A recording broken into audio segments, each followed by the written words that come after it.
Evangelho, terça-feira da 14ª semana do Tempo Comum. Hoje, memória facultativa de Santo Antônio Maria Zacarias, sacerdote. O Senhor esteja convosco, Ele está no meio de nós. Proclamação do Evangelho de Jesus Cristo segundo São Mateus. Glória a vós, Senhor.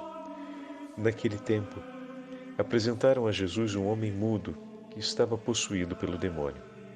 Quando o demônio foi expulso, o mudo começou a falar.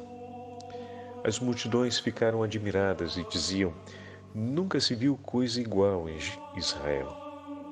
Os fariseus, porém, diziam: é pelo chefe dos demônios que ele expulsa os demônios.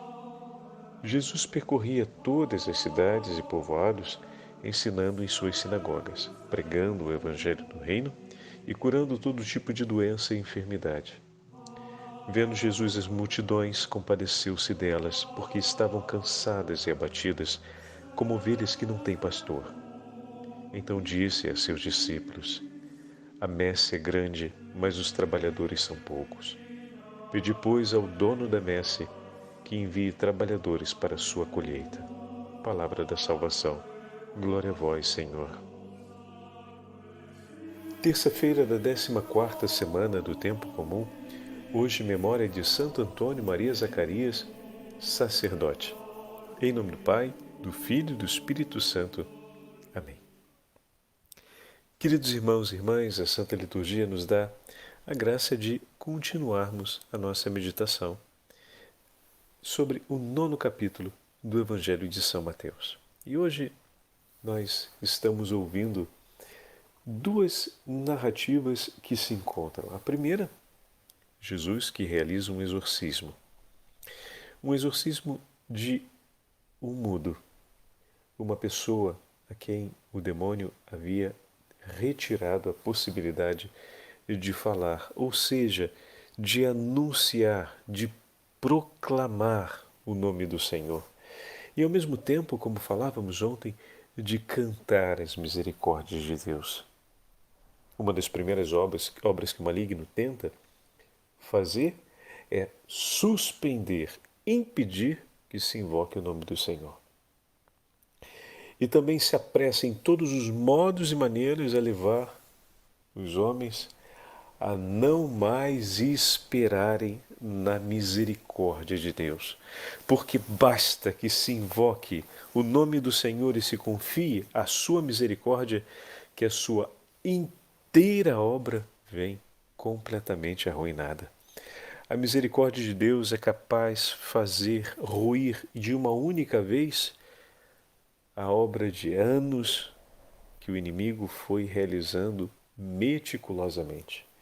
É claro que, sendo ardiloso, ele, com atenção e acuidade, se aplica em levar para longe de Deus aquilo que, de certa forma, ele se orienta como objetivo, ou seja, aquela pessoa, aquela alma mais frágil.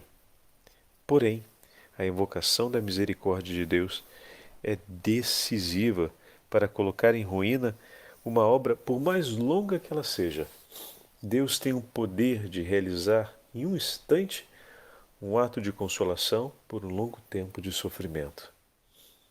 Então, ver a imagem daquele que não podia pedir ajuda, o exorcismo de alguém que não podia pedir ajuda, porque o demônio lhe impedia de pedir ajuda, de alguém que não podia mais invocar o nome do Senhor, pois o demônio lhe impedia de invocar o nome do Senhor, de alguém que não conseguia mais suplicar a misericórdia, porque o demônio lhe impedia de suplicar a misericórdia. Por esse o Senhor veio e se aproximou. Logo o demônio então foi expulso. E a primeira coisa que aconteceu, aquele que antes era mudo, agora falou. Não apenas falou, proclamou o nome do Senhor. Não apenas proclamou o nome do Senhor, mas cantou as misericórdias de Deus. Não apenas cantou as misericórdias de Deus, mas realizou um canto de louvor aos céus por tudo que o Senhor tem feito por nós. E não apenas ele, mas também a multidão que estava em volta, vendo, bendisse o nome do Senhor, porque nunca se viu coisa semelhante em Israel. Queridos irmãos e irmãs, se assim foi possível dizer, se assim foi possível que os filhos de Israel dissessem e afirmassem, o que não podemos nós afirmar, olhando tudo aquilo que o Senhor tem feito em nosso favor, tem feito em nossas famílias, tem feito ao longo dos séculos na história da Igreja, o que não podemos nós dizer de tudo aquilo que o Senhor faz por nós. As multidões se admiravam e recolhiam esse testemunho, mas ao mesmo tempo desse testemunho recolhiam a decisão de seguir Jesus, de buscar Jesus, de estar junto dele. E quando nós olhamos e recolhemos na nossa história, na história da nossa comunidade, os sinais do triunfo da misericórdia de Deus que falávamos ontem, recolhemos em nossos ouvidos e em nosso coração o louvor ao nome do Senhor Jesus e os clamores ao nome do Senhor Jesus. Como assim, Padre Fábio?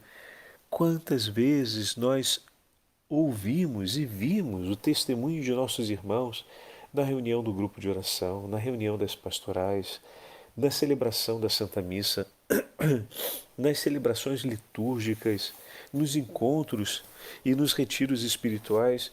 Quantas vezes nós vimos o testemunho de nossos irmãos invocando com confiança o nome do Senhor e quantas vezes isso não nos levou a também com confiança invocar o nome de Deus.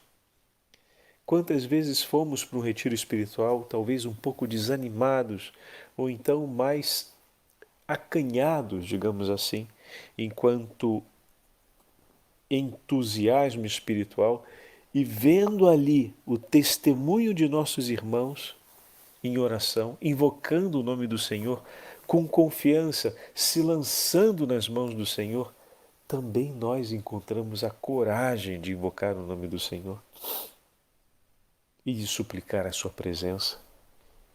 Talvez em alguns momentos não tivéssemos nem a força de suplicar tanto assim e nos amparávamos sobre a súplica daquele irmão que dizia: vem Espírito Santo, toma Senhor Jesus, e nós ali juntamos a adesão do nosso coração. Senhor, toma, toma. Não sentíamos aquele ardor e aquela vibração interior do irmão que estava rezando do nosso lado, mas tomamos parte nessa oração que ele erguia, uma oração que abriu espaço por nós, que abriu espaço para nós, uma oração que teve espaço para o seu testemunho, para a sua participação. Bendito seja Deus, né? Quantas vezes já vivemos essa experiência na nossa vida e poderemos dizer que também essa experiência estão vivendo aqueles que acompanham essa obra do Senhor, esse exorcismo do Senhor que hoje vem narrado no Evangelho. Mas é bem verdade que outros que estavam ali, de certa forma, se levantam em oposição. Mas eu não queria hoje olhar para essa realidade que já tantas vezes trabalhamos, né? Que poderíamos dizer do contra e do contraponto, do ponto e do contraponto, ou seja, que no meio daqueles que creem também tem aqueles que não creem. Eu queria chamar a atenção hoje para essa sequência que Mateus coloca. Como assim, Padre Fábio? Acabamos de falar tudo isso e de repente a narrativa vem cortada pelo testemunho da resistência, ou da falta de fé, ou da incredulidade, vamos colocar assim, dos fariseus que dizem é pelo príncipe dos demônios que ele realiza tudo isso.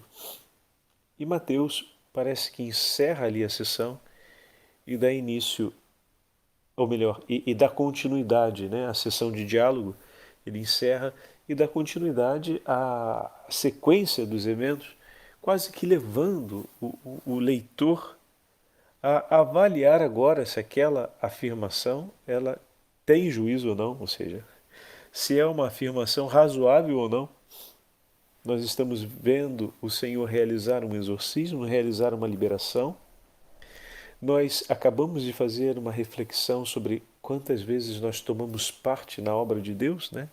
Quantas vezes o que Deus fez na vida do nosso irmão, a obra que o Senhor fez na vida do nosso irmão, foi uma grande porta aberta, foi um grande lugar onde nós tivemos também a chance de tomar parte nas graças do Senhor. E daí falávamos da invocação do nome do Senhor, da confiança no nome do Senhor, da entrega da vida nas mãos do Senhor, enfim. E aí, no momento seguinte, existe a possibilidade da incredulidade, mas Mateus, na sequência, nos diz: Jesus percorria todas as cidades e aldeias, o que significa que isso, ou seja, essa libertação, ele realizou várias outras vezes em várias outras aldeias. Ele continuou percorrendo as aldeias, ele continuou realizando isso no caminho que seguia. Então, por essas aldeias, a gente percebe nessa indução, digamos assim, de Mateus, que também tantos foram aqueles que ficaram como a multidão perplexos diante do poder do Senhor e da obra realizada pelo Senhor, e tantos outros foram aqueles que na incredulidade permaneceram. Porém, Mateus coloca esse detalhe. Jesus percorria todas as cidades, ensinando nas sinagogas e pregando o evangelho do reino. 2, curando todas as doenças e enfermidades e expulsando os demônios. Então, juntamente com o exorcismo, que é o primeiro sinal messiânico, o Senhor, Mateus acrescenta ainda os outros 2 sinais messiânicos: o anúncio e a pregação e também a cura das enfermidades. E dessa forma, leva o leitor a compreender que a afirmação dos fariseus ela não se sustenta, senão pela falta de fé deles, mas não pelos fatos. Porque Jesus realiza todas as obras messiânicas. O Senhor continua a sua missão. Não obstante a incredulidade, ele progride de cidade a cidade e realiza obras ainda maiores. E grande foi a obra do exorcismo realizada pelo Senhor, maior é a pregação realizada por ele, maior é também as curas que o Senhor realiza. E dessa forma, não restam as dúvidas de que estamos diante do Messias. E que diante dessa narrativa de Mateus, não resta espaço para incredulidade. Ainda que hajam alguns que não creem, o leitor é chamado diante desse testemunho de Mateus a crer. Ou seja, a permanecer na fé no nome do Senhor. Ao ver as multidões, diz ainda o Senhor, diz ainda Mateus, o Senhor encheu-se de compaixão. Então, não apenas o Senhor cumpre a missão, mas ele olha com compaixão a realidade que tem diante. Ou seja, aqui nós vemos o testemunho de um amor inesgotável, um amor que não se deixa vencer pela exigência, um amor que se preocupa em ser plenitude por todos. O teu Senhor se preocupa por você e ser plenitude por você, ou seja, de dispor em teu favor tudo o que for necessário para que você creia e permaneça unido a Ele. A súplica que vem em seguida, que é a súplica pela messe, o rogate feito pelo Senhor, pregai para que sejam enviados operários, nasce desse desejo do coração do Senhor de que tudo seja disposto em teu favor. O Senhor chama a igreja a rogar operários para a messe, para que a plenitude do seu amor aconteça na sua vida. Quando nós rezamos pelas vocações, quando nós rezamos em cumprimento ao mandato do Senhor no Evangelho com o rogate, nós estamos rezando para que todos os corações possam vir a conhecer a plenitude do amor de Deus por cada um deles. Olha que oração bendita, meus irmãos. Não acredite que estamos diante de uma oração funcional, como quem pede mais concursados para as vagas de professores no município, porque não é isso. Não faça essa leitura achatada, porque não se trata disso. O Rogate não se trata de um envio maciço de gente para trabalhar, mas significa que o Senhor chama a igreja a unir-se ao desejo do seu coração, de ver a plenitude do seu amor acontecendo na vida de todos os homens, sem que nenhum se perca. A sua oração é fruto da compaixão.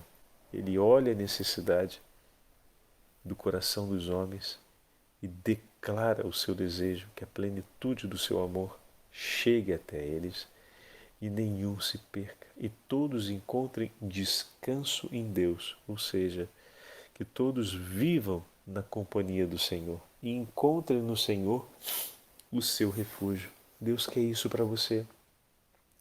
Ao rezarmos pelas vocações, estamos unindo o nosso coração a esse desejo, a esse anseio do Senhor, a essa urgência do amor do coração de Jesus. Estamos praticamente declarando também que a vocação sacerdotal não é outra senão um acontecimento da plenitude desse amor em favor dos homens.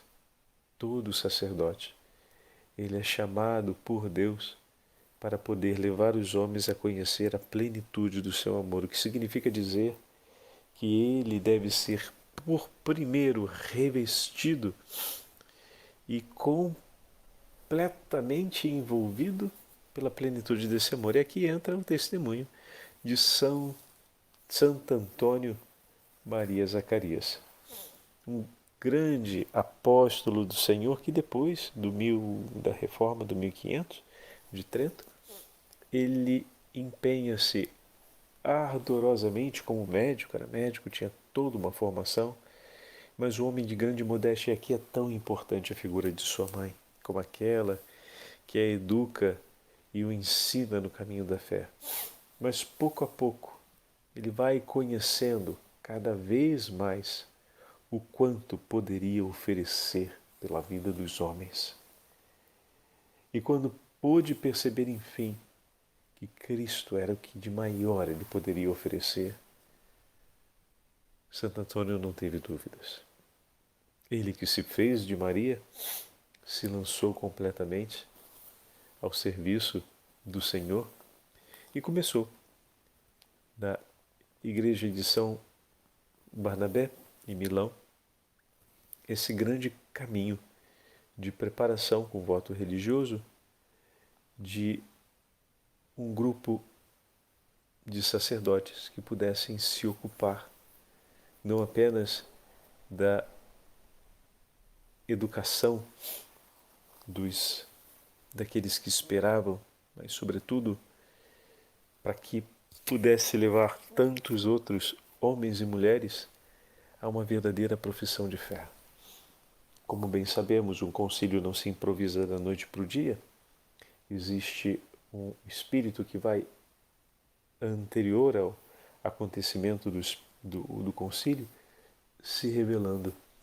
E dessa forma, Santo Antônio Maria Zacarias participa de todo esse movimento, todo esse crescente na igreja que busca retomar com maior ardor a vivência dos sacramentos, todo esse combate à oposição que se forma no 1400 aos sacramentos e à dignidade dos sacramentos, e o que está diretamente ligado também à disciplina, o zelo e à evangelização do povo.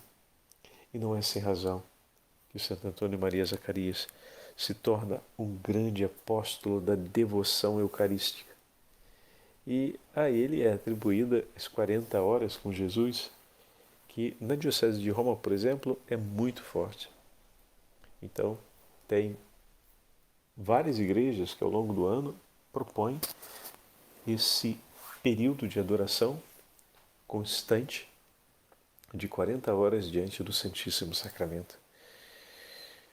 Que outro modo poderia aquele que amou tanto Jesus fazer o Senhor amado, se não sendo ele, como sacerdote, o primeiro a ajoelhar-se diante de Jesus na Eucaristia e amá-lo?